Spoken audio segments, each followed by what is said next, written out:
Tim, there's no talking about college football with you or anyone without talking about Alabama football. Tagovailoa, you brought it up last week. It's almost unfair now to have that kind of talent at quarterback for Alabama. So forget about him in college for a second. How does that talent, you think, translate on the next level? What kind of a pro prospect is Tua?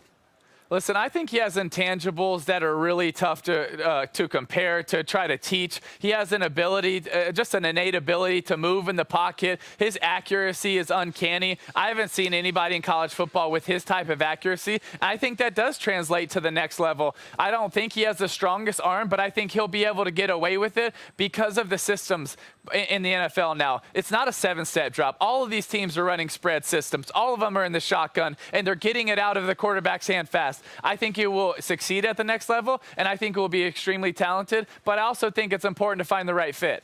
Let's transition to the Big Ten because obviously we've got Ohio State going up against Penn State. That's big. That's the biggest game of the weekend. I'm thinking about the fact that the last 2 college football playoffs, the Big Ten champion has finished 5th in the national rankings, 1 game out of the playoff spot right now. That's what resonates with me, which to me elevates the importance of this game. Talk to me about what you're expecting to see from this game, and more importantly, your feelings about the Big Ten right now.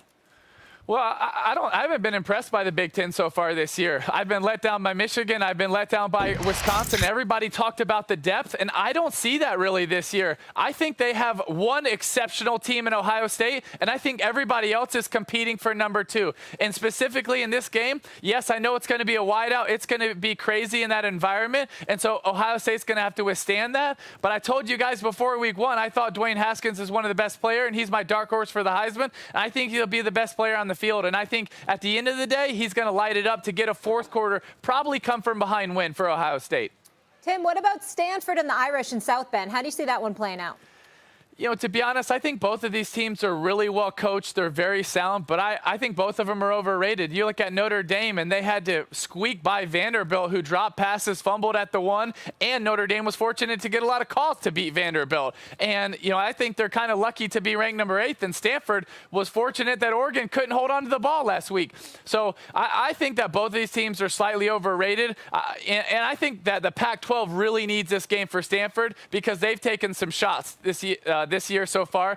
So this is an opportunity for Notre Dame or Stanford to really make a statement and sort of impress us, or at least impress me, because I haven't been impressed this year. Okay, so Stanford pulls the upset last week and come from behind in the whole thing. Who's on upset alert? What top 10 team facing an unranked opponent is on upset alert this week, Tim? You know what? I think it could be Clemson in Syracuse, but I'm probably going to lean towards Ole Miss and LSU because of the rivalry. And LSU, they've had 2 huge wins. If they walk into that stadium and they think, hey, we're just going to blow out Ole Miss, they got another thing coming. Yes, Alabama destroyed it, but Ole Miss has a very talented receiving core. I still think they're the best receivers in the country, and I think they could get things going a little bit against LSU. I'm sure you heard the news, Tim Tebow, that you're not the only inspirational source associated with ESPN when it comes to giving motivational speeches. Oh. I spoke at the University of Syracuse, and lo and behold, they're undefeated. I mean, what I'm asking is, talk to me about how real you think but now their debate team can't win. Syracuse Orangemen,